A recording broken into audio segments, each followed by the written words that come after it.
I once again welcome you on behalf of Vivekananda Institute of Professional Studies to day 4, the first session of the Faculty Development Program. And today's theme is Future of Digital Content Creation and Censorship Policy on OTT.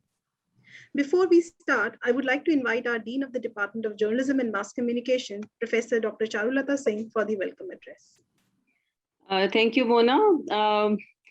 On behalf of WIPS and the department and all the faculty members, everyone here, I welcome all the participants for this FDP on post-COVID-19 media, entertainment and digital consumption. We are discussing on various aspects and various issues of this very interesting and relevant theme.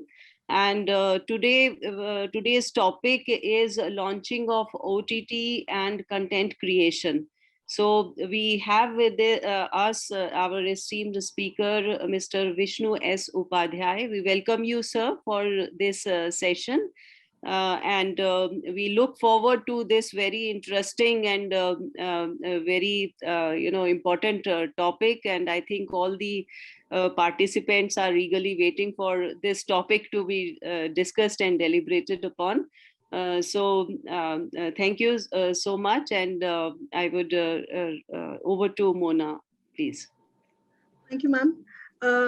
आज इससे पहले हम लोग ये session start करें, मैं आमंत्रित करूंगी विष्णु शंकर उपाध्याय जी को और उनके बारे में कुछ संक्षेप में बताना चाहूंगी। मूलतः बिहार के रहने वाले हैं विष्णु जी और ये टीवी के क्षेत्र में एक विशेष पहचान रखते हैं। दिल्ली विश्वविद्यालय से पत्रकारिता और जनसंचार में ग्रेजुएशन करने के बाद उपाध्याय जी ने मीडिया के क्षेत्र में कदम रखा। लंबे समय तक आज तक न्यूज चैनल में क्राइम रिपोर्टिंग और क्राइम शो वारदात और जुर्म नामक कार्यक्रम के प्रोड्यूसर का दायित्व निर्वहन किया।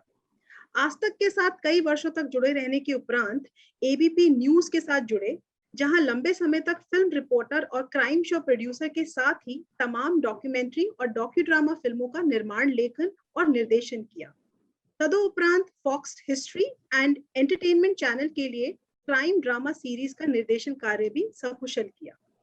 मीडिया के क्षेत्र में कार्य करने के पश्चात मुंबई का रुख किया, जहां प्रख्यात म्यूजिक डायरेक्टर AR रहमान के साथ पद्म विभूषण उस्ताद गुलाम मुस्तफा खान साहब के बायोग्राफी फिल्म का लेखन और निर्देशन किया, जिसके नैरेटर और प्रेजेंटर खुद AR रहमान साहब जी थे।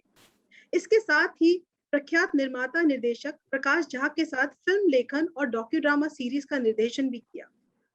को प्रोड्यूसर के रूप में हिंदी फीचर फिल्म मेरा फौजी कॉलिंग का निर्माण किया। शर्मन जोशी, विदिता बाग और जरीना वहाब के अभिनय से ये सजी फिल्म 12 मार्च 2021 को देश भर के सिनेमा हॉल में रिलीज हुई, जिसे दिल्ली तथा हरियाणा के सरकारों ने टैक्स फ्री भी किया। उस तदुपरांत अगर आज के समय की बात करें तो सर 2 फिल्मों और एक वेब सीरीज के निर्माण में व्यस्त हैं। तो उपाध्याय जी, मैं आपका स्वागत करती हूँ आज के कार्यक्रम में। Thank you. नमस्कार मोना जी, और मैं बहुत आभारी हूँ आप सब लोगों का। Professor Siddharth Mishra ji, chairperson Vivekananda school of journalism and mass communication, dean professor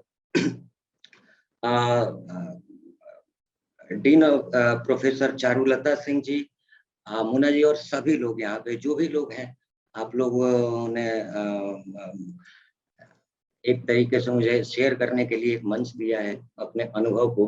कभी कभी ये बहुत अच्छा होता है कि हम जो कुछ कर रहे हैं उसको दूसरों के साथ शेयर करें, और उससे कहते कहते भी बहुत कुछ समझ में और ज़्यादा आ जाता है। कई बार कुछ चीज़ें बात करते करते कुछ आइडियाज क्लियर होते हैं। तो thank you so much Vivekananda school of journalism and mass Communication और आप सभी साथियों का, सभी बड़ों का। मुझे लगता है कि हमें शुरू करनी चाहिए। जिस विषय पे मुझे बोलने के लिए दिया गया है, तो हम ज़्यादा इधर उधर बात न करके सीधा उस मुद्दे पे आते हैं। और बड़ा ही हॉट टॉपिक है आज की डेट में, खासकर कोविड का माहौल जब से आया तब से OTT को लेकर बहुत ज़्यादा चर्चा है, क्योंकि लोग घरों में बंद हो गए और घर में कोई और नहीं आ रहा था उस वक्त में OTT आ रहा था। तो जब अखबार भी आना बंद हो गया और जब लोगों का आना बंद हो गया, दोस्तों का, रिश्तेदारों का कहीं आना जाना बंद हो गया, तो OTT के जरिए बहुत सारे किरदार, बहुत सारे लोग हमारे घरों में आने शुरू हो गए, उनकी तादाद बढ़ गई थी। तो आज का मुद्दा है launching of OTT and content creation, scripting for web series and web films. So launching of OTT and content creation, every one knows very well कि OTT किस तरीके से इमर्ज हुआ है इंडिया में अचानक से, बहुत जल्दी. जो काम पिछले 10 सालों में होना चाहिए था, धीरे धीरे एक प्रक्रिया के तहत उसको OTT को सिनेमा से फाइट करनी थी. OTT की एक बहुत बड़ी लड़ाई थी. सिनेमा की जगह जो 100 साल से हमारी रगों में बहता है इंडियन ऑडियंस के, एक बड़ा पर्दा या एक आदत टेलीविजन का, उससे हट के कोई भी आदत इख्तियार करने में तकरीबन 10 साल लगते. लेकिन कोरोना का लग रहा है कि वो OTT के लिए ही सबसे फायदेमंद साबित हुआ.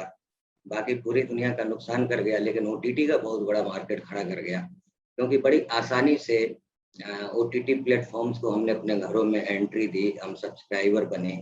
और मुझे लगता है कि 1-2 महीने के अंदर हर आदमी OTT ये बिल्कुल ऐसे हो गया था जैसे कि जब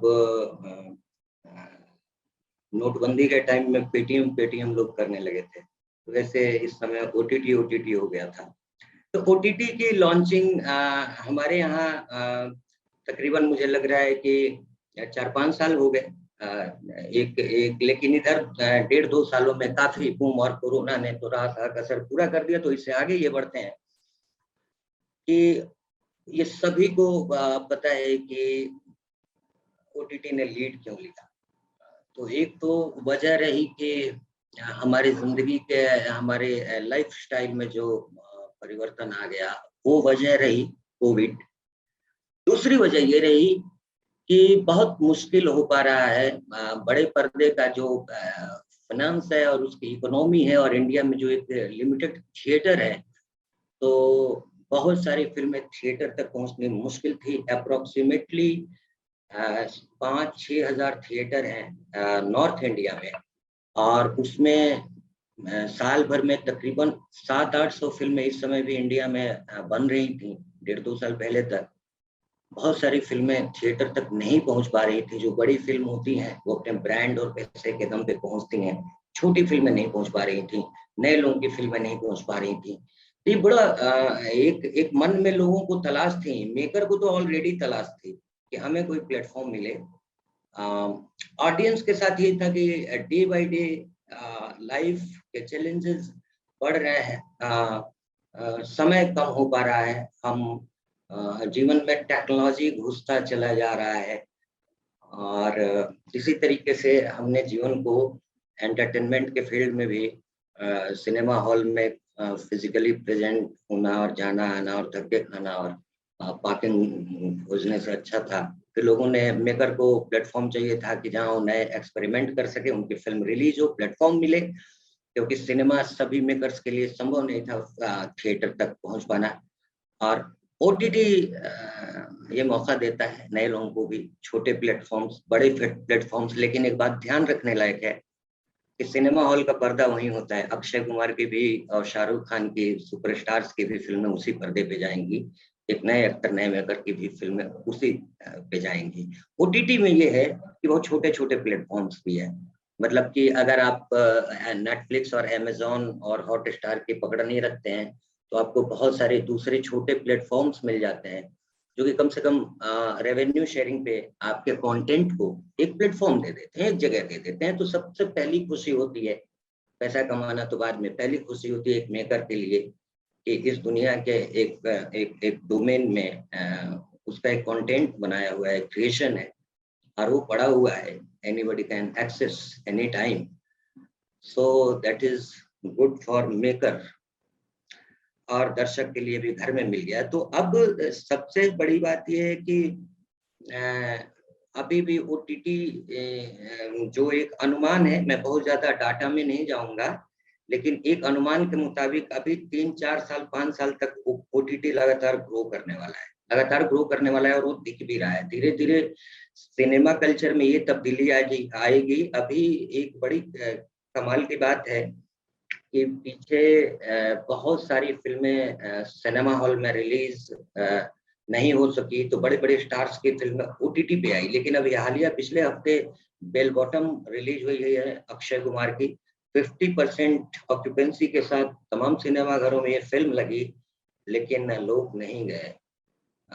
बल्कि इससे पहले राधे रिलीज जब हुई थी तो उड़ीसा और मुंबई के कई सिनेमा घरों में लगे थे, लिमिटेड शो थे, लगे थे, कम ही थिएटर्स में लगी थी फिल्म, लेकिन लोग नहीं गए। मतलब आपको याद करके चलना पड़ेगा कि यही सलमान खान की फिल्में आज से 2 साल पहले, बिफोर कोरोना, जब थिएटर में आती थी कोविड के पहले, तो क्या हालात होते थे। अक्षय कुमार की फिल्मों का बॉक्स ऑफिस का क्या हालात होता था। लगता था कि जैसे अक्षय कुमार का सिनेमा, सलमान खान का सिनेमा एक इंडियन फेस्टिवल है, किसी फेस्टिवल से कम नहीं था। इनकी फिल्मों को हम लोग सेलिब्रेट करते थे, बिल्कुल वैसे जैसे कि हम ईद और दिवाली करते हैं, होली करते हैं।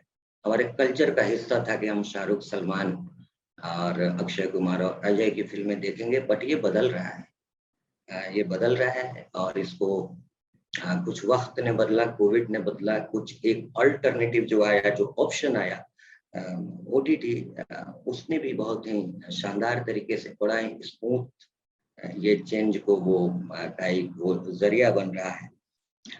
तो जहां तक बात है कि अब हम बात करेंगे कि मूल अंतर क्या है। अगर हम OTT का देखेंगे कि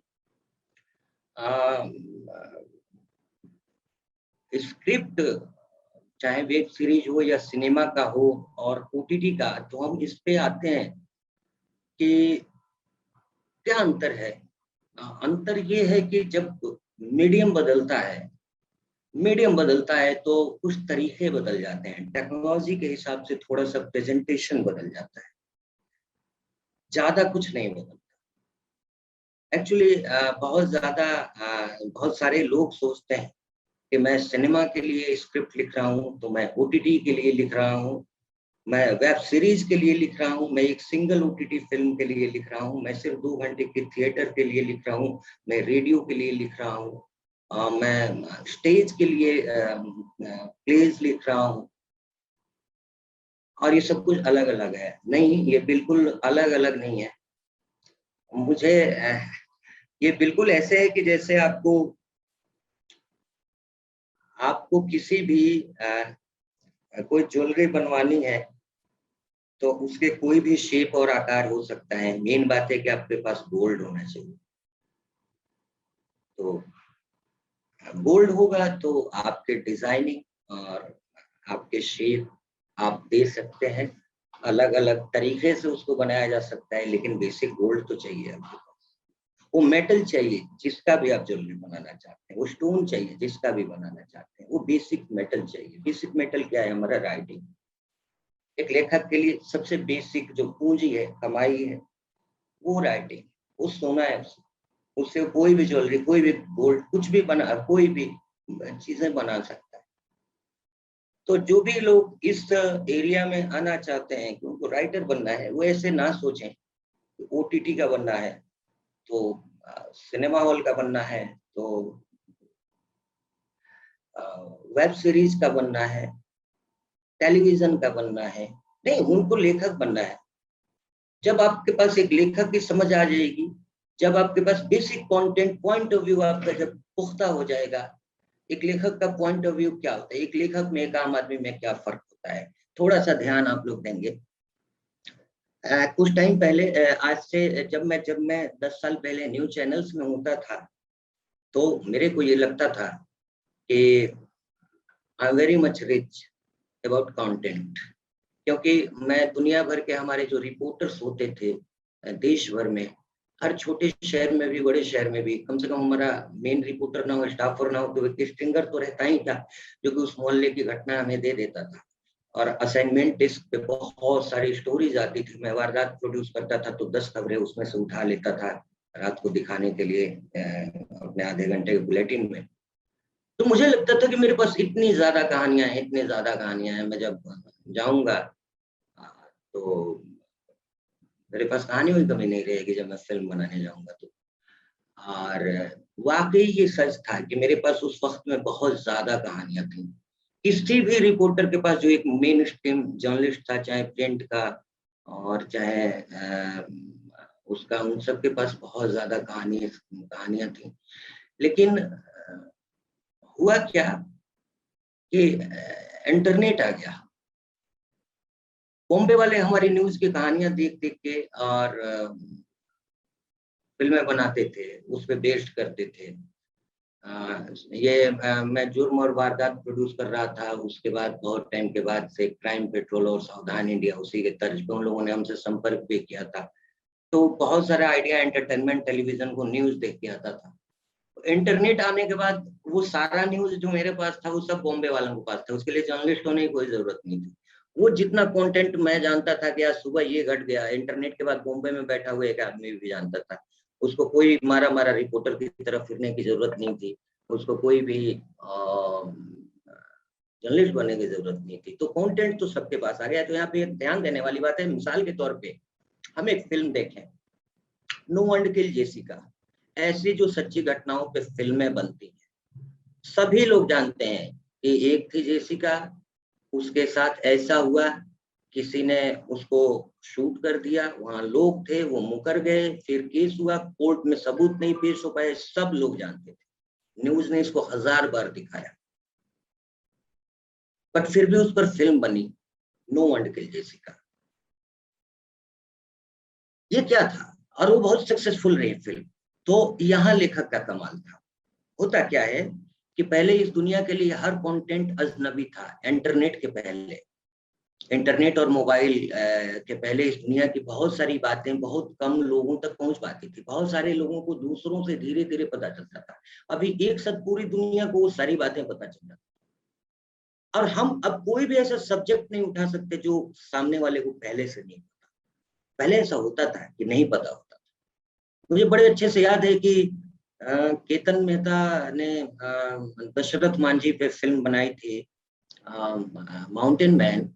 दशरथ मांझी की स्टोरी सबसे पहले इन 2007 मैंने आज तक पे दिखाई थी। तब उनको गया और जहानाबाद के आसपास के अलावा और कोई नहीं जानता।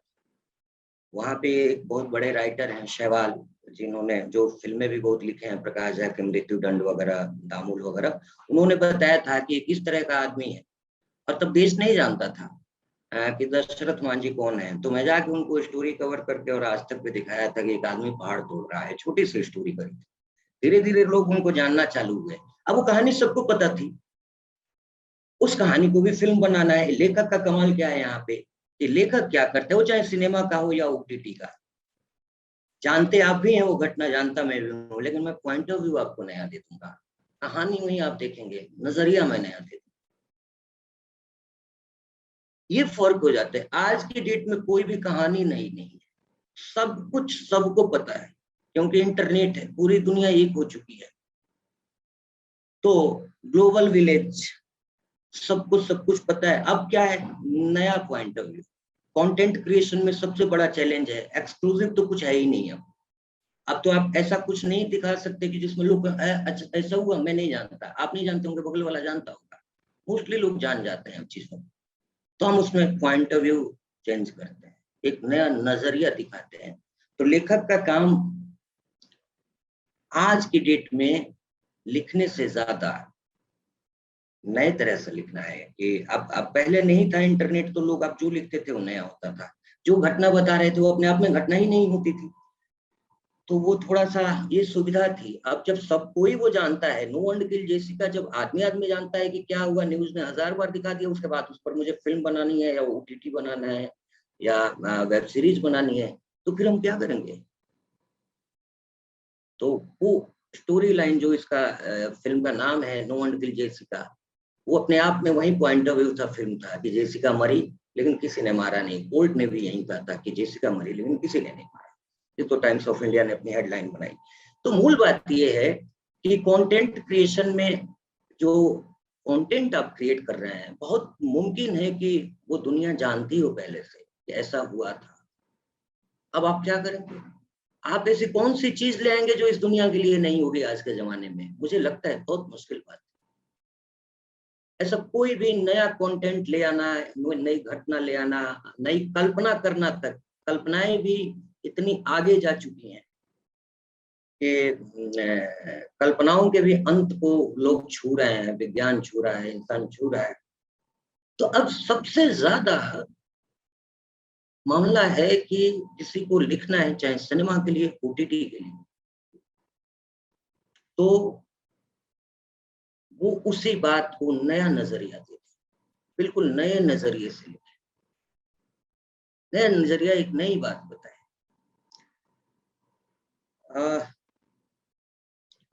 इस मामले में होता क्या था कि सिनेमा की एक लिमिटेशन, कई बार कुछ बातें फिल्म मेकर कहना चाहता था, लेकिन वो फिल्म बनाने के पहले उसको पता होता था कि अभी फिल्म सेंसर बोर्ड में जाएगी, और सेंसर बोर्ड एक सरकार द्वारा वो उसका एक चेयरपर्सन बिठाया जाता है, एक रूलिंग पार्टी के द्वारा उसमें कहीं ना कहीं इन्फ्लुएंस होता है उसका।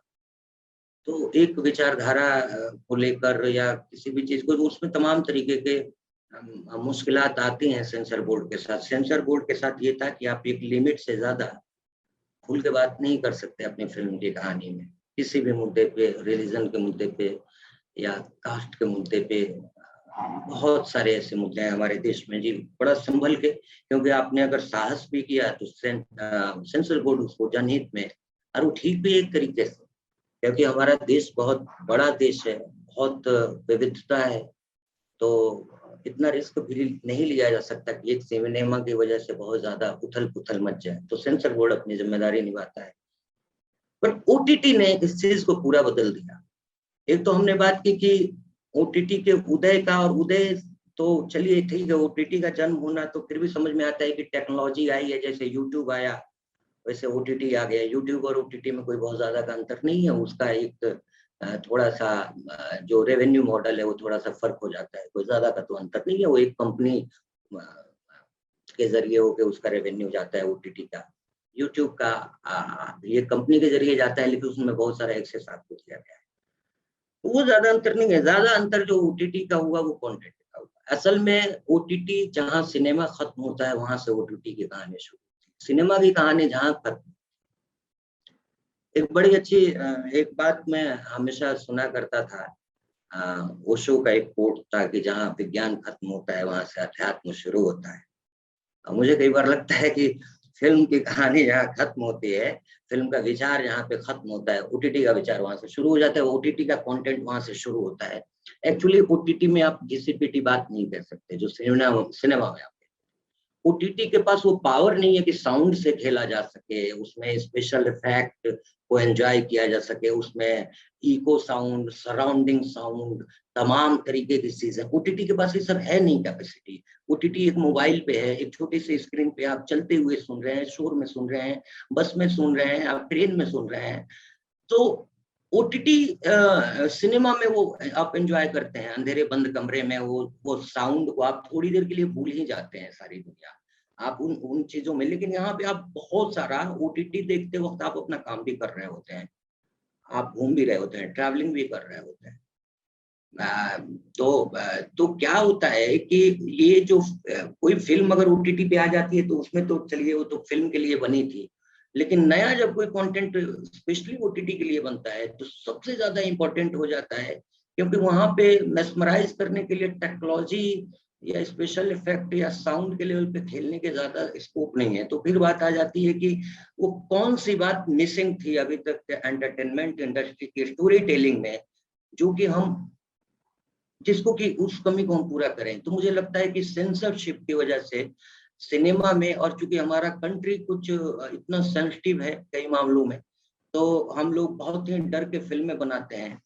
तो जितना डर हम वहां छोड़ के आए थे, जितना डर हम सिनेमा में छोड़ गए, सिनेमा की कहानी कहते हुए जितने डरों ने हमें डराया, उन सारे डरों को हमने साइड करके ओटीटी पे उन सारी बातों को कहने का साहस उठाया।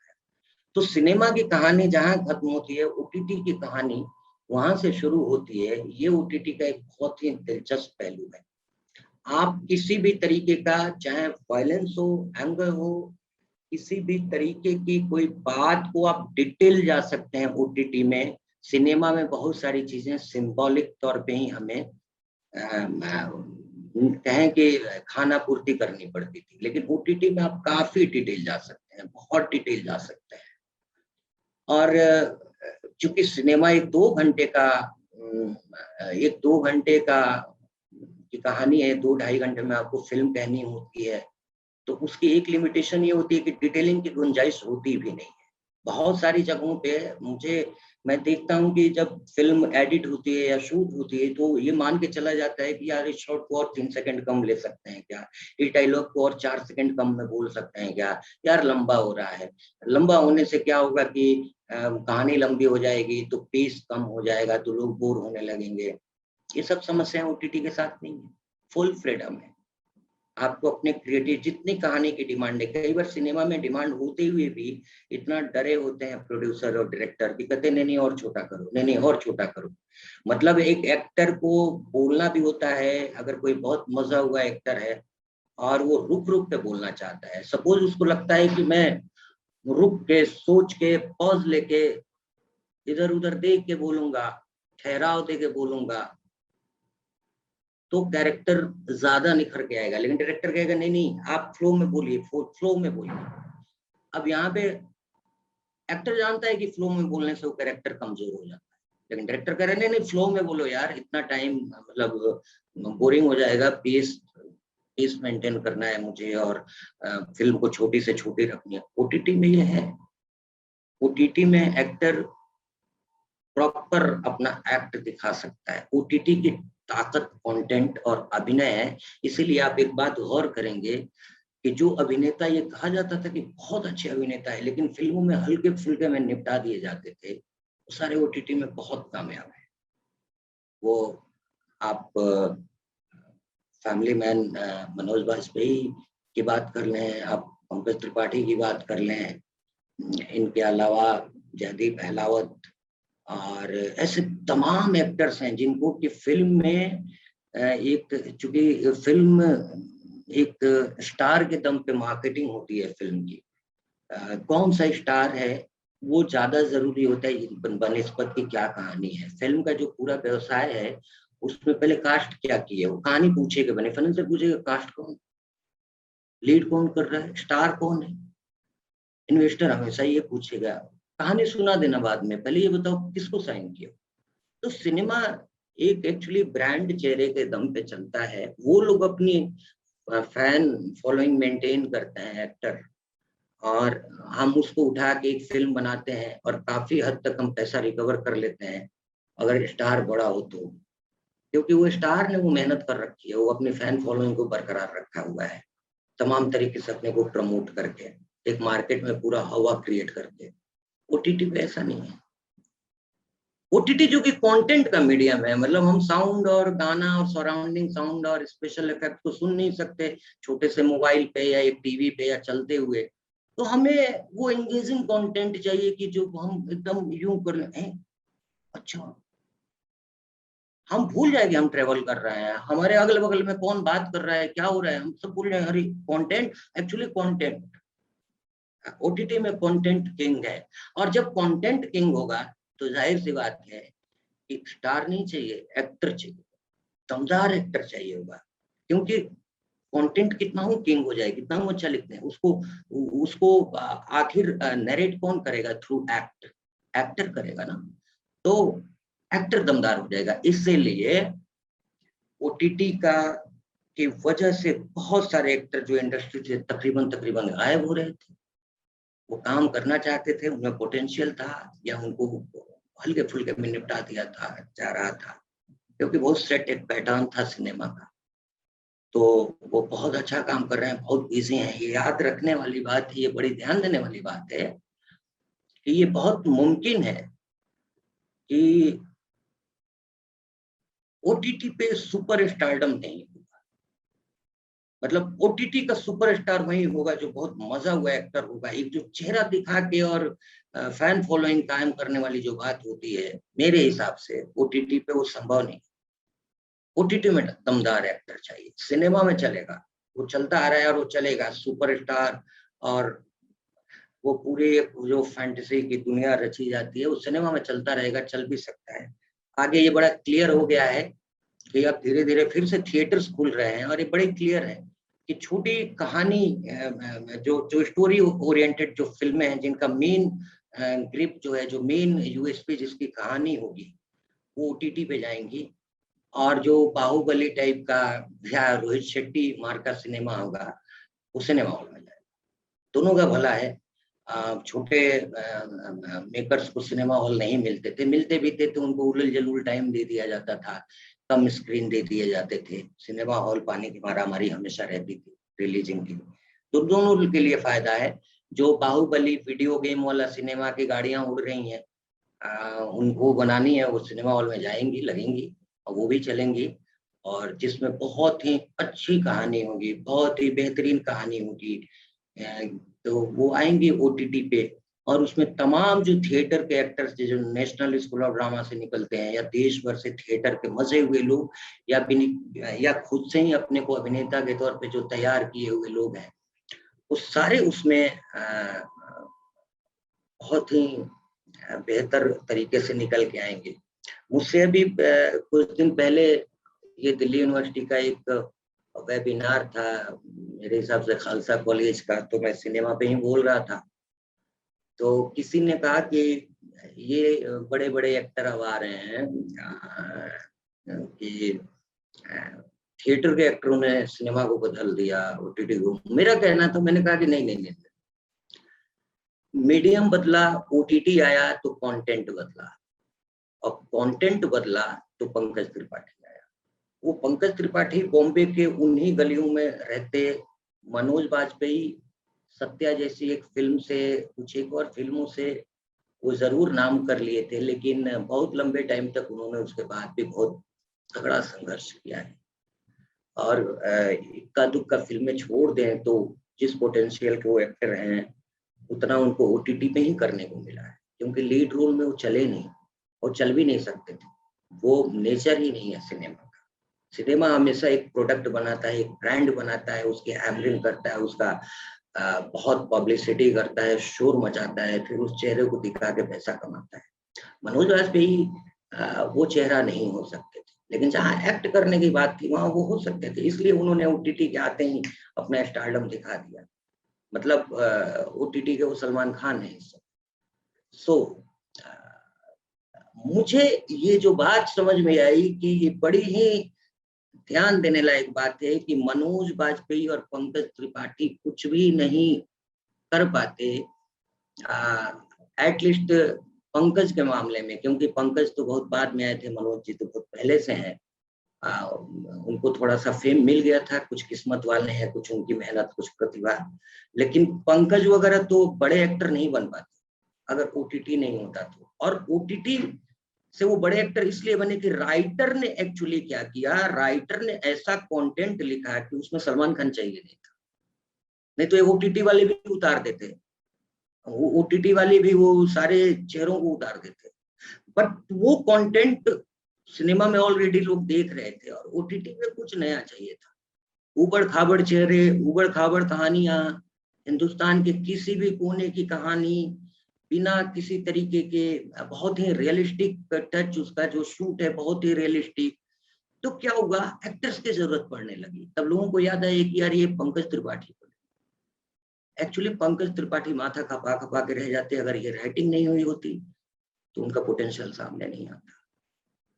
नवाजुद्दीन सिद्दीकी गैंग्स ऑफ वासेपुर एक तरीके से आप कह लीजिए कि था तो सिनेमा, लेकिन ओटीटी टाइप का कंटेंट था, नया था, तो नवाजुद्दीन आ गए, किस्मत की अच्छी थी उनकी, नहीं तो नहीं आ पाया। आज हम लोग जो तालियां बजाते हैं, कितने अच्छे एक्टर, पंकज, नवाजुद्दीन, जयदीप बहलावत, और भी तमाम बहुत अच्छे अच्छे एक्टर्स आ रहे हैं।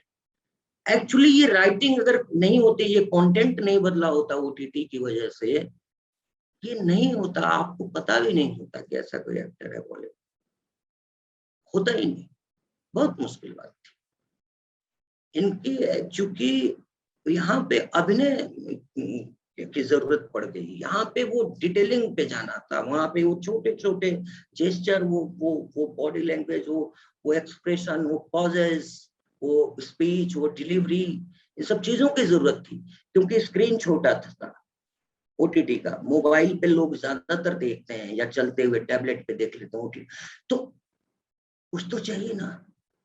एक्चुअली आप ये मान के चलिए कि सिनेमा देखने वाला पैसा दे के और टाइम निकाल के छुट्टी लेके सिनेमा ही देखने गया है, तो फिर भी पैसा दिया यार, हॉल में पहुंच गया है, तुम ऊँघते हुए भी सोचेगा कि झेल लेते हैं।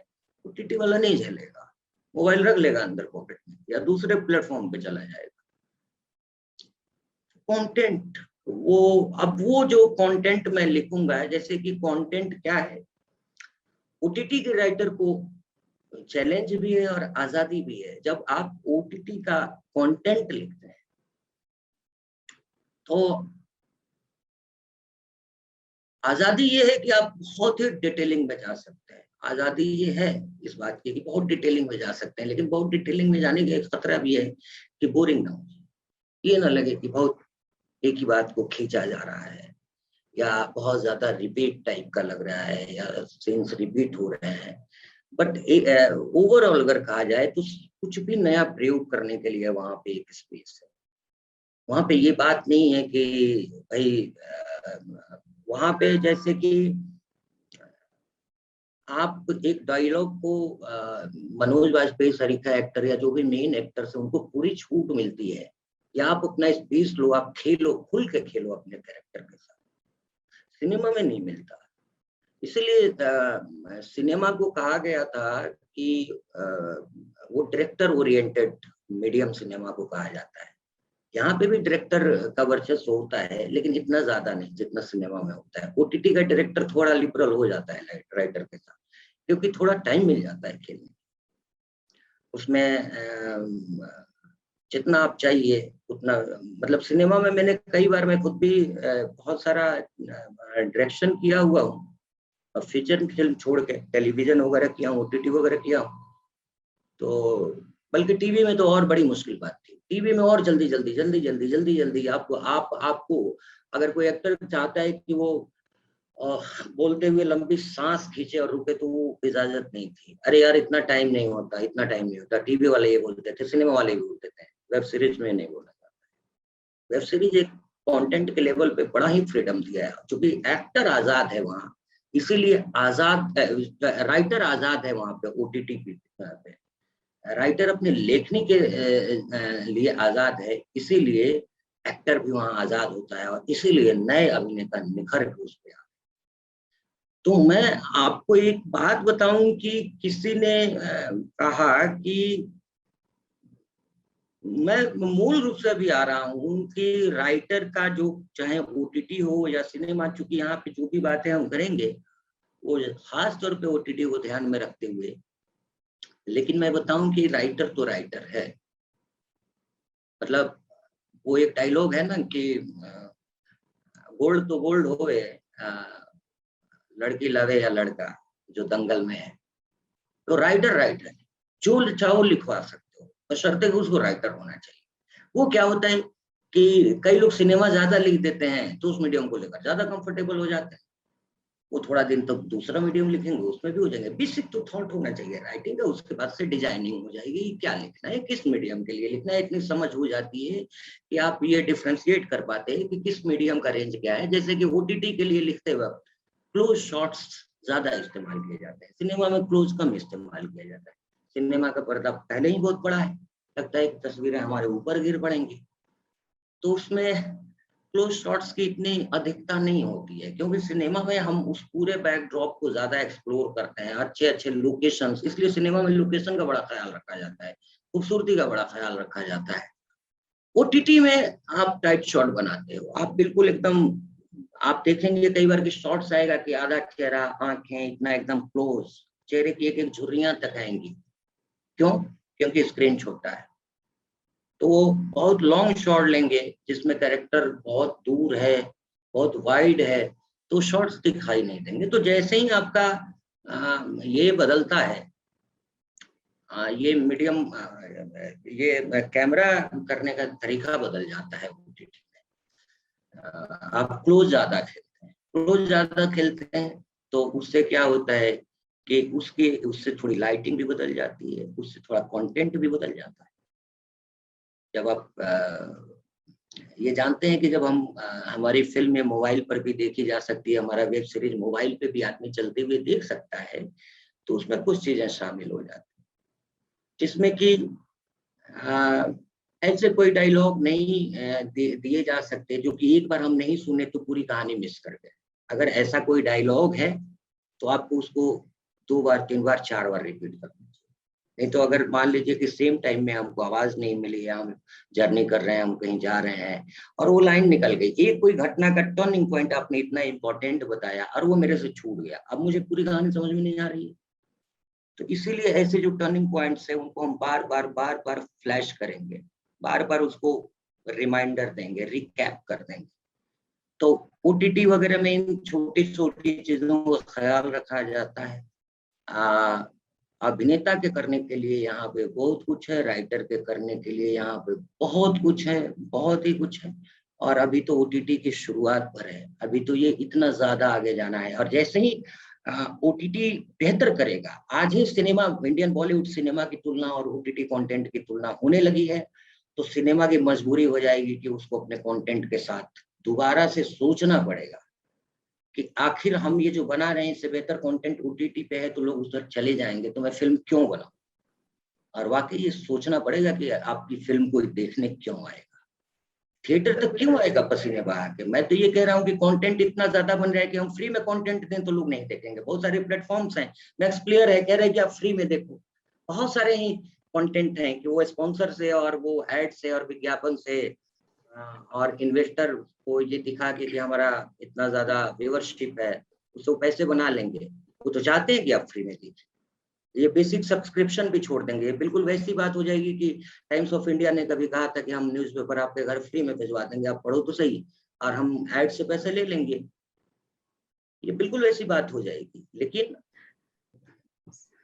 इसलिए तो ये सर विष्णु जी, आप बहुत सही मुद्दे पे आपने बात छोड़ी है, क्योंकि अभी बहुत सारे लोगों के कई सारे क्वेश्चंस हैं। तो अगर आप कहें तो हम क्वेश्चंस ले लें थोड़े लोगों के। जी प्लीज। तो रमेश शर्मा जी को मैं बुलाना चाहूंगी। डॉक्टर रमेश जी, आप, बहुत सारे सवाल आ रहे हैं, आप। धन्यवाद मोना जी। विष्णु उपाध्याय जी को सुन रहे थे, सुनते जा रहे थे, लग रहा था सुनते चले जाएं, आपने बीच में टोका, क्योंकि सवाल बहुत सारे हैं। सिनेमा पे जब भी बात की जाती है तो अपने आप सवाल निकल के आ ही जाता है। ओटीटी प्लेटफॉर्म की बात की जा रही थी, 2019 में पेंडेमिक आया, धरती पे सिनेमा हॉल बंद हो गया, तो एक ऑप्शन मिल गया सैटेलाइट। हमने सैटेलाइट के थ्रू सिनेमा देखना शुरू किया। इट मींस आसमान में हमने सिनेमा हॉल खोल दिया और हम जहाँ पे भी हैं वहीं बैठे बैठे हमने सिनेमा देखना शुरू कर दिया। तो मल्टीप्लेक्स जाने की जरूरत भी खत्म हो गई। और जो मूलभूत आवश्यकता है, रोटी कपड़ा मकान शिक्षा की बात करते थे, उसमें मनोरंजन भी जुड़ा ही था। मनोरंजन भी हमको हमारे घर पे बैठे बैठे, बस में बैठे बैठे, ट्रेन में बैठे बैठे विष्णु जी ने बताया, और हम लोग खुद महसूस भी करते हैं कि हमें मिलता है। वैसे तो बहुत सारे पहलू पे विष्णु जी ने बात कर लिया है। बात तो इनको सिर्फ मुझे लगता है कि स्क्रिप्ट राइटिंग पे करना था, लेकिन इन्होंने बिजनेस के पॉइंट ऑफ व्यू से डिस्कस कर लिया, इकोनॉमिक्स की भी बात कर ली, इन्होंने टेक्नोलॉजी की भी बात कर ली कि सिनेमेटोग्राफी कैसे होता है ओटीटी के लिए। लेकिन इसके बाद भी प्रश्न तो नहीं कर सकते हैं, बहुत सारे लोगों की जिज्ञासा है, और जितने प्रश्न हमारे पास आए हैं उसमें से लगभग सबके उत्तर दिए जा चुके हैं। उसके बाद भी मैं कुछ प्रश्न आए हैं जो मैं बताना चाहता हूं। मनोज सिंह जी ने एक प्रश्न भेजा है, ओटीटी की लोकप्रियता की वजह क्या है? हालांकि इसका जवाब शायद आप दे चुके हैं। ओटीटी की लोकप्रियता की वजह उसका आसान होना है, आप तक खुद चल के आना है, आप तक चल के आना है, नए रूप रंग में आना है, नया कंटेंट लेके आना है। जब जो सिनेमा नहीं कह पाया था वो बात वहां शुरू होती है, सिनेमा के अंत से इसकी शुरुआत होती है। एक और सवाल इनका है सर, ये जानना चाहते हैं कि टेलीविजन और ओटीटी के लिए, वेब सीरीज के लिए जब हम लिखते हैं तो दोनों में बेसिक डिफरेंस क्या है, मूल फर्क क्या है? एक टीवी के लिए भी सीरियल लिखा जाता है और वेब सीरीज भी सीरियल की तरीके से है, दोनों की स्क्रिप्टिंग में क्या फर्क है? हाँ, तो एक्चुअली अभी तक जो सर्वे आ रहे हैं जो भी नए हैं, उसमें क्या है कि टेलीविजन को आए बहुत टाइम हो गया था, और आपने देखा होगा कि टेलीविजन ने महिलाओं को ध्यान में रख के इस तरीके का कंटेंट ज्यादा बनाया, वुमेन एम्पावरमेंट की बात ज्यादा करी गई टेलीविजन में। और ये माना गया कि इंडिया में टेलीविजन का जो ज्यादा रेवेन्यू आता है वो महिलाओं की बदौलत आता है, क्योंकि हाउस वाइफ होती हैं या कई तरीके, या उनके समझ का कंटेंट, मतलब इंडियन जो एक मिडिल क्लास फैमिली क्या चाहती है, एक हाउसवाइफ क्या चाहती है, उस तरीके का कंटेंट बनाया टेलीविजन ने। ओटीटी पूरी दुनिया देखती है। ओटीटी का जो आपका कंटेंट है, ये जरूरी नहीं कि मिर्जापुर सिर्फ यहीं पे देखी गई हो, दुनिया के तमाम भाषाओं में अनुवाद करके दुनिया के किसी भी हिस्से में देखी जा रही है। उसका कोई भी बिजनेस है वो सिर्फ इंडिया तक नहीं है, या सिर्फ एनआरआई तक सीमित नहीं है, वो बहुत वाइड रेंज है उसका। वो जब बात करता है तो पूरी दुनिया की ही बात करता है। ये कमाल की बात है कि कंटेंट आप दिल्ली के किसी कोने या यूपी के किसी शहर का बनाए या बिहार का बनाए, बट आप ये सोच लीजिए कि बना रहे हैं पूरी दुनिया के लिए। तो ये बड़ा, अब दुनिया में बड़ा रिच सिनेमा है और बड़ा रिच कंटेंट क्रिएशन हो रहा है। तो इंडिया इसलिए ओटीटी की क्वालिटी बनिस्बत बेहतर है, टेलीविजन से काफी बेहतर है। पैसे ज्यादा खर्च किए जा रहे हैं, एक्टर्स अच्छे लिए जाते हैं, राइटर। मिर्जापुर जिक्र किया, उससे मिलता जुलता एक सवाल भी है। इस सवाल में जानना चाहते हैं कि जब भी हम लोग स्क्रिप्ट लिखते हैं, किसी भी लोकेशन के लिए लिखते हैं, तो वहाँ का कल्चर क्या है, वहाँ की लोकेलिटी क्या है, वहाँ का रहन सहन क्या है, उसको हम कितना ध्यान में रखते हैं। जितना सेक्स, वायलेंस और बाकी चीजें हम उसमें परोस देते हैं लिखने में भी, और फिर उसको एग्जीक्यूट करने में भी, एक्ट करने में भी, हम कितना ध्यान रखते हैं कि उस जगह का कितना नुकसान होगा, उसकी क्या छवि बनेगी। जैसे आपने मिर्जापुर का जिक्र किया। अब देखिए सर, क्या है कि उस जगह का नुकसान कितना होगा या नहीं होगा, क्योंकि वो तो लिख देते हैं कि ये फिक्शनल कहानी। चलिए मान लेते हैं हम मिर्जापुर ना लिखें, हम लिख दें कि इस धरती की कहानी है, इस दुनिया की कहानी है, इस ब्रह्मांड की कहानी है, तो क्या ब्रह्मांड का नुकसान हो जाएगा? ये बड़ा ही व्यक्तिगत तरह का एक अंतर्विरोध है। किसी को लगेगा कि नुकसान होगा, मेरे हिसाब से इतना सीरियसली लिया नहीं जाना चाहिए इसको। रही बात कल्चर की, तो कल्चर अगर कोई वहां का, जैसे कि मिसाल के तौर पर अगर आप गैंग्स ऑफ वासेपुर ले लीजिए, मिर्जापुर ले लीजिए, थोड़ा बहुत बढ़ा चढ़ा देते हैं, लेकिन ऐसा नहीं है कि बिल्कुल वो कल्चर नहीं है। बढ़ाते तो जरूर है, लेकिन कुछ ना कुछ वो होता है। और अगर वो कल्चर को वहां से जोड़ेंगे नहीं, तो उस जगह की स्थानीयता का कोई महत्व तो नहीं है, तो फिर वो नाम देने का कोई मतलब नहीं। तो और सिनेमा इतना सीरियसली नहीं लेना चाहिए। सिनेमा कोई समाज सुधार के लिए है नहीं। सच्चाई ये है कि सिनेमा समाज सुधार के लिए नहीं। सिनेमा सिर्फ, सिनेमा की पहली शर्त एंटरटेनमेंट है, और एंटरटेनमेंट के बाद अगर कुछ बेहतर दिशा देने में कामयाब है तो दैट इज द बेस्ट। जैसे राजकुमार हिरानी, एंटरटेनमेंट लेकिन पहली शर्त। अगला सवाल सर सुजीत जी का है, ये जानना चाहते हैं, in terms of giving a new perspective to a biopic, do you think it is very challenging to stick to a basic element of real events without tweaking the actual reality? Biopic जो है क्या मतलब, biopic की reality की बात ये कर रहे हैं कि बायोपिक जो है वो एक्चुअल जो कंटेंट होता है, तो उसमें क्या मिलावट की बात कर रहे हैं? आप अपना सवाल फिर से दोहराएं। जी, ये यही कह रहे हैं कि बायोपिक जो एक्चुअली जो व्यक्ति के साथ जो घटा और जो आपने दिखाया, उसमें कितना अंतर या कितना ये करते हैं कॉम्प्रोमाइज? मैं एक बात बता रहा हूँ सर, सिनेमा, एक जापानी फिल्म मेकर थे अकीरा कुरोसावा, उनकी एक सिनेमा के बारे में 2-4 लाइन है कि मेरा कुत्ता है, कभी भालू जैसा दिखता है, कभी बिल्ली जैसा दिखता है, कभी शेर जैसा दिखता है, लेकिन वो कुत्ता ही है। तो एक्चुअली सिनेमा सिनेमा है सर। जब हम कभी मिल्खा सिंह ट्रेन पे उल्टा तो नहीं भागे रहे होंगे, मिल्खा सिंह ट्रेन पे उल्टा नहीं भागे रहे होंगे, मतलब ऑपोजिट ट्रेन के ऊपर। बायोपिक में है। मैं आपको बता रहा हूं, व्यक्तिगत तौर पे मैं बता रहा हूं, पान सिंह तोमर के बारे में बहुत ही मिनिमम जानकारी थी, मोटा मोटी इतनी ही जानकारी थी कि पान सिंह तोमर यहाँ के रहने वाले थे, अचानक फौज में गए और फौज से वो घरेलू एक जमीनी विवाद में आ गए गांव के, और उसके बाद वो डकैत बन गए, बागी बन गए, और वहां से उनका रास्ता बदल गया, अंत में उनका एनकाउंटर हो गया। अब वो बीच में आइसक्रीम लेके दौड़े थे फौज में, 300 केले एक साथ खा लिए थे, इसका कोई दस्तावेज नहीं। ये सारा दस्तावेज राइटर की उपज है। एक्चुअली सिनेमा सिनेमा ही होता है सर। मैं सच बता रहा हूँ, मैं खुद एक बायोपिक बना रहा हूँ और मैं एकदम सच्चाई से बता रहा हूँ कि दुनिया उसको सोचेगी कि एक जगह की बायोपिक है, 80% उसमें 90% 95% मिलावट। मैं ये कह रहा हूं कि एक चीज को दोबारा रिक्रिएट ही नहीं किया जा सकता, मिलावट हो ही जाएगी अगर। और सिनेमा में तो बिल्कुल नहीं, सिनेमा हमें वो जोखिम लेने का साहस नहीं देता। एक्चुअली बायोपिक सिनेमा का एक बहुत ही चालाक चतुर तरीका है। क्या तरीका है कि जैसे देखिए कि गैंग्स ऑफ वासेपुर को अगर एक रियल स्थानीय शहर से नहीं जोड़ा गया होता तो लोगों की जिज्ञासा इतनी नहीं होती, फिक्शन कहा गया होता तो। लेकिन आजकल ये बड़ा चालाकी से ट्रू स्टोरी बेस्ड बायोपिक ये कह दिया जाता है। बाकी उसके बाद से आप एक आदमी का नाम अपना बेचते हो, लोग पता अच्छा ऐसा आदमी, सचमुच में सब झूठ मूठ में बहुत थोड़ा सच। बायोपिक वाले के पैसे मिल जाते हैं, उसका नाम हो जाता है, उसको और महान बता दिया जाता है। अच्छा, अभी नेगेटिव बायोपिक भी चालू हो गया। अभी 2-3 डॉन है, आपको यूपी बिहार के बड़े बड़े पैसा लगवा के अपना बायोपिक बनवा रहे हैं।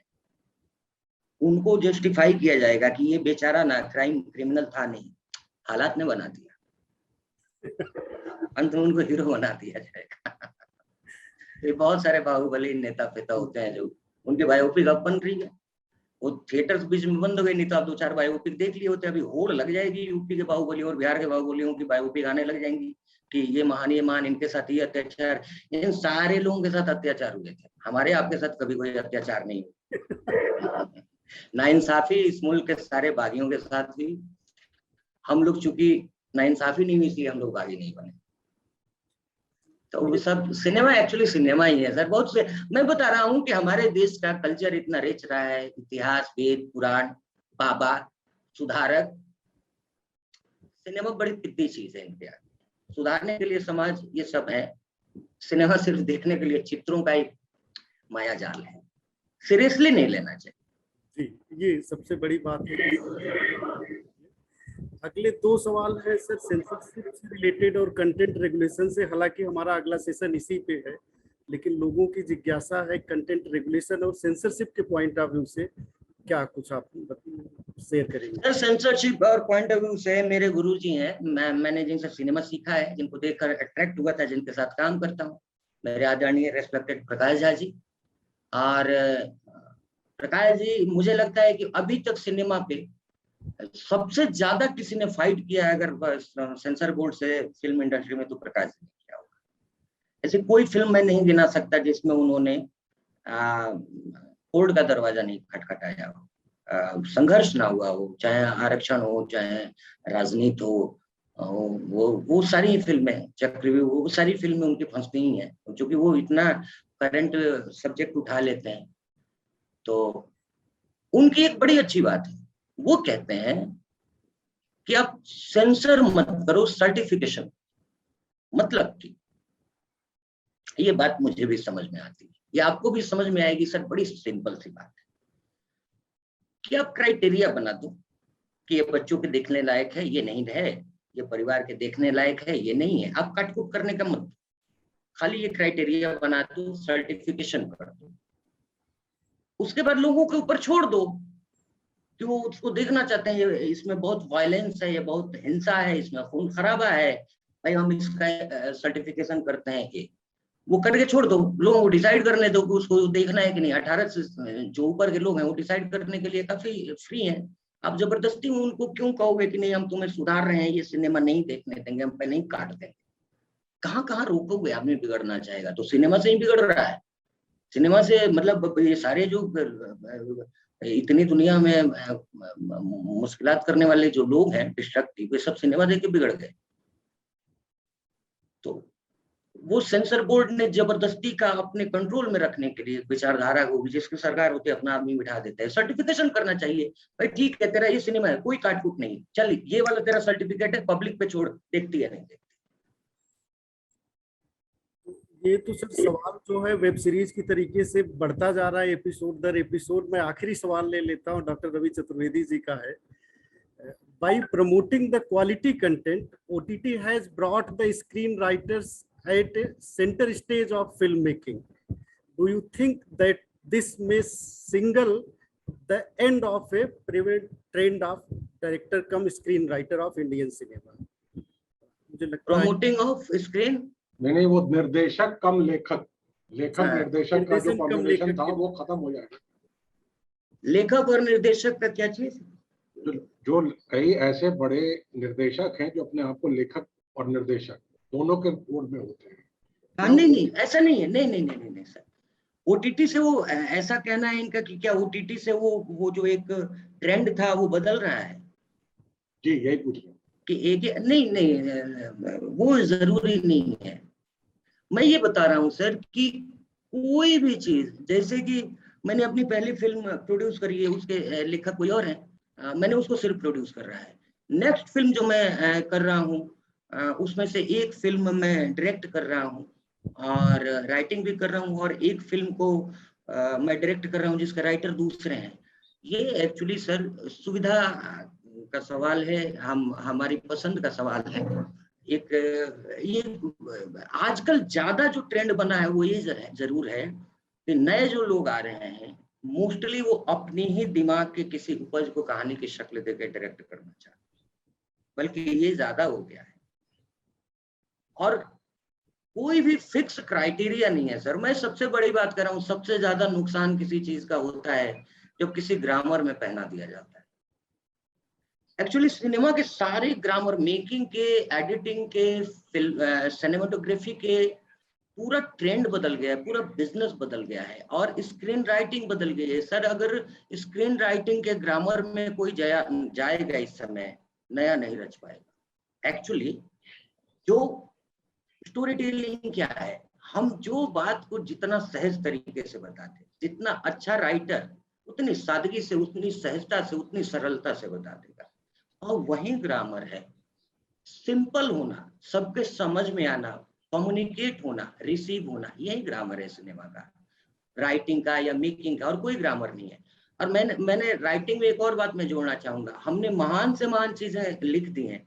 अगर हमारे शब्दों को विजुअल ट्रांसलेशन करने के लिए, विजुअली उसको ट्रांसलेट करने के लिए एक्टर ने वो proper gesture, just proper effort, proper dialogue, proper tone, proper look नहीं दिया, कैमरामैन ने प्रॉपर कैमरा नहीं चलाया कि पर्टिकुलर एंगल से ये निखर के ये शब्द जो राइटर लिखा है इस पर्टिकुलर एंगल से प्रॉपर कैप्चर होगा, लाइट वाले ने प्रॉपर लाइट नहीं दिया, तो वो कंटेंट का लिखा हुआ चीज चाहे कितनी ईमान बात लिख दी जाए, विजुअल ट्रांसलेशन नहीं हो पाएगा, बात अधूरी रह जाएगी, बात पिट जाएगी, बात मुकम्मल नहीं हो पाएगी। तो जब मैं राइटर की बात कहता हूं तो हमेशा, पीछे इन्होंने कहा था कि आपने टेक्नोलॉजी के बारे में भी बताया, मैं ये कह रहा हूं कि मैं एडिटर को भी राइटर मानता हूं, क्योंकि राइटर ने तो सबसे पहला विचार रखा, उसके विचार में जो लोग जोड़ते चले गए, कैमरामैन था कि उसकी बात को समझा कि ऐसा फोटो निकालूंगा तो ये अर्थ आएगा, लाइट वाले ने ऐसा लाइट दूंगा तो ये अर्थ आएगा, बैकग्राउंड म्यूजिक वाले ने ऐसा बैकग्राउंड म्यूजिक दूंगा तो ये अर्थ आएगा। सबने मिलकर उस सीन से एक अर्थ निकाला, जिसका ब्लूप्रिंट, जिसकी परिकल्पना राइटर ने करी थी, और डायरेक्टर ने सबका संतुलन बना के रखा कि हाँ ये ठीक है, मुझे लग रहा है कि राइटर यही कहना चाहता था, ये निकल के आया है। तो मैं सबको राइटर मानता हूँ।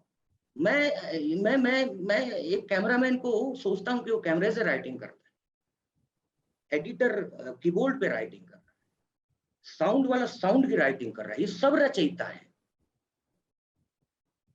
सबसे पहला कागज पे लिखने वाला, और ये सब उसके सहयोगी, सहायक। अब तेरी बात तूने सिर्फ कागज पे कही है, अब दुनिया के सामने हम सब मिल के रखेंगे बराबर कंट्रीब्यूशन। सर, आप वेब सीरीज के लेखक हैं, आपसे एक ही सीरीज में सारी बात सुनना बहुत ही मुश्किल है, इसके लिए पूरी सीरीज हमें चलानी पड़ेगी। बहुत सारे सवाल हैं, लेकिन मैं चाहता हूं कि अब मोना मैम समय बहुत कम है। एक आदर्श जी है, हमारे पार्टिसिपेंट हैं और खुद भी टीवी एंकरिंग में भी रहे हैं, काफी दिनों तक एबीपी न्यूज में रिपोर्टिंग में भी रहे हैं। ये लिख रहे हैं, very important information and knowledge shared by producer Vishnu Upadhyay sir. Adarsh ji, आप जो कुछ भी बात करना चाहें विष्णु सर से बाद में बात कर लीजिएगा प्लीज, अभी क्योंकि समय बहुत कम है। आप क्या बता रहे थे, कौन साहब है? ये आदर्श कुमार जी हैं सर, ये प्रोड्यूसर थे एबीपी न्यूज में, एंकर भी। हाँ जी, हमारे टाइम में थे आदर्श जी। जी, तो आदर्श जी आप व्यक्तिगत रूप से सर से बात कर लीजिएगा। मोना मैम प्लीज आप प्रोसीड कीजिए सेशन को, क्योंकि समय बहुत कम है।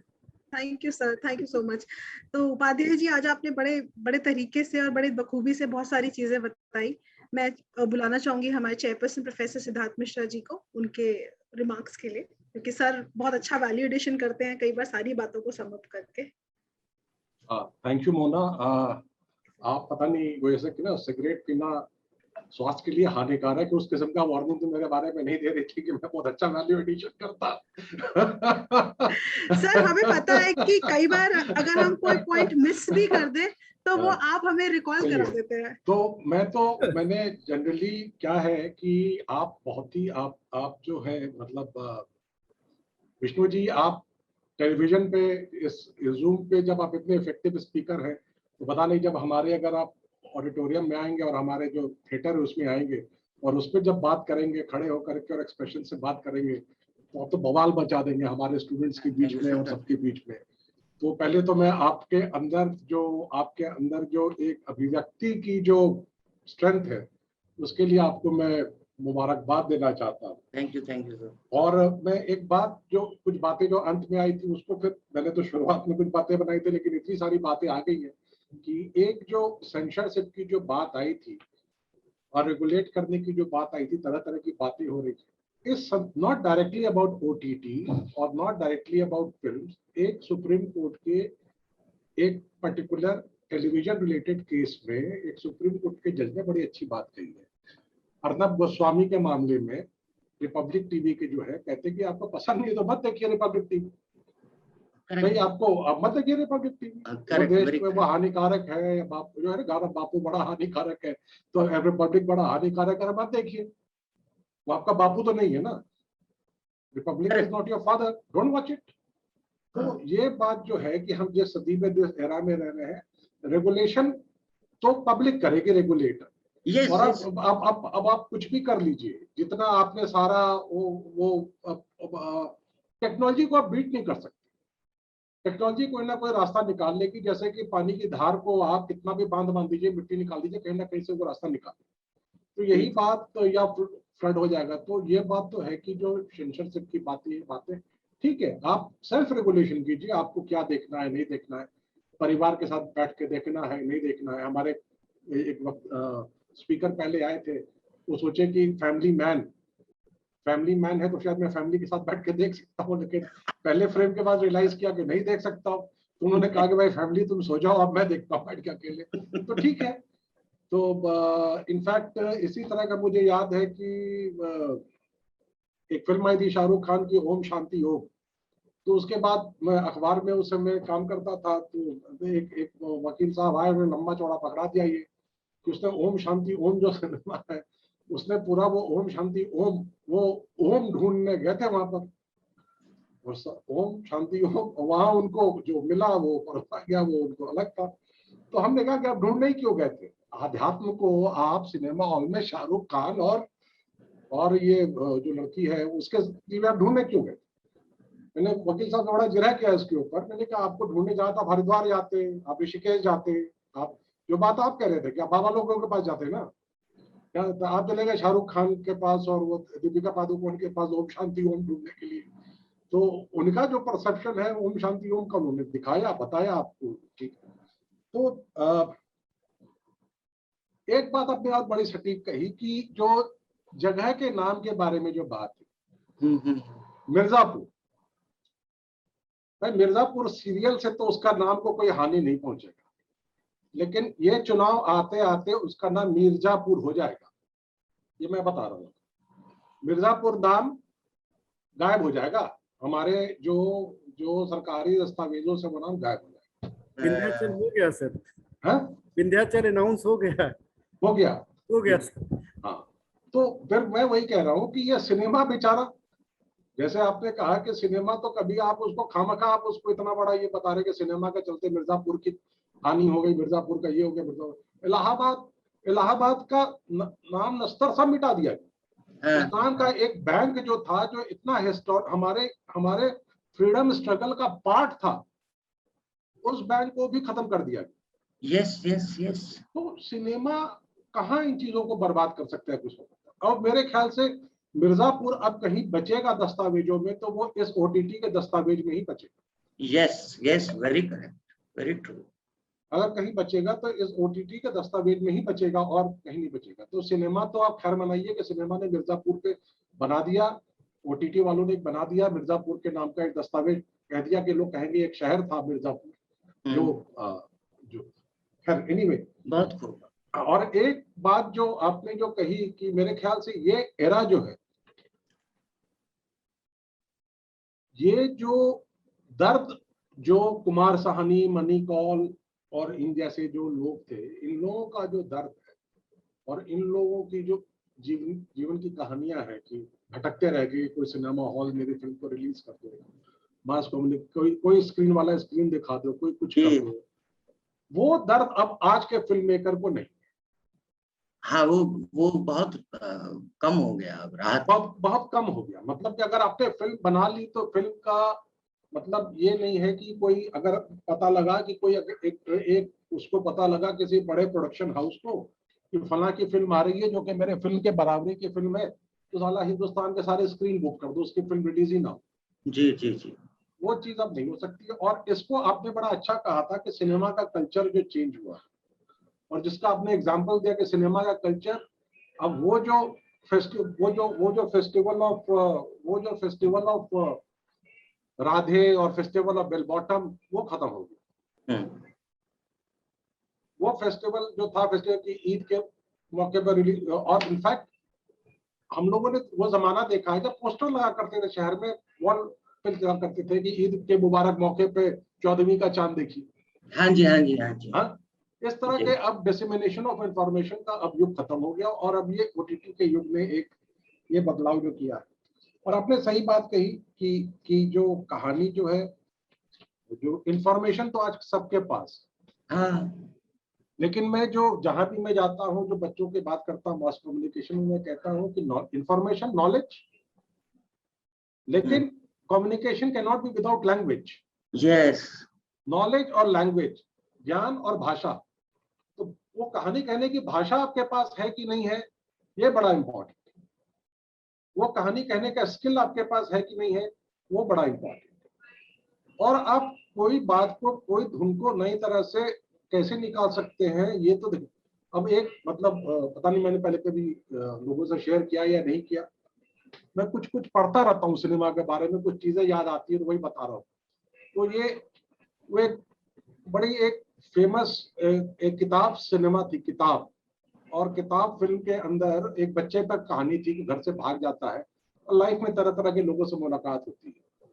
तो एक जगह वो पहले के, अब तो आज के जमाने में कि जो गाड़ी के पहले के आप जमाने में गाड़ी का जब आप ढक्कन खोलते थे, सामने का बोनेट, तो आपको पता था ये बैटरी है, ये इंजन है, ये कार्बोरेटर है, ये यहाँ पर वो बॉश की वो सेफ्टी पिंस लगती हैं, ये लगता है। लेकिन आज खोलेंगे कुछ पता ही लगेगा कि क्या है, नहीं, ये सब सपाट है। तो उस जमाने में इंजन का जब ओवर ऑयलिंग होता था, उसको रात भर चला के छोड़ते थे इंजन को, उसको कहते थे इंजन को रवा करता। और उसका एक साउंड होता, उसका एक साउंड में लगातार बजता था। तो बच्चा उसको देखता है, फिल्म में वो सीन है, बच्चा वो देख रहा है कि इंजन का वो फिल्मकार ने, जो आपने कहा ना कि फिल्म वाला एक नजर से देखेगा और संगीत वाला अलग नजर से देखेगा, लेखक अलग नजर से देखेगा।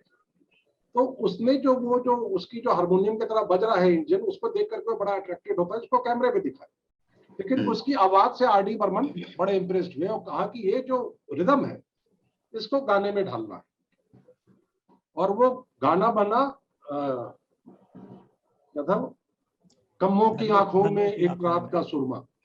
अच्छा अच्छा। और आप कभी उस गाने को सुने और उस गाने के इसको देखें तो वो आपको रिदम, उस गाने में का रिदम, वो जो इंजन का रवा होने का धक धक धक धक धक धक धक धक, वो रिदम आपको सुना।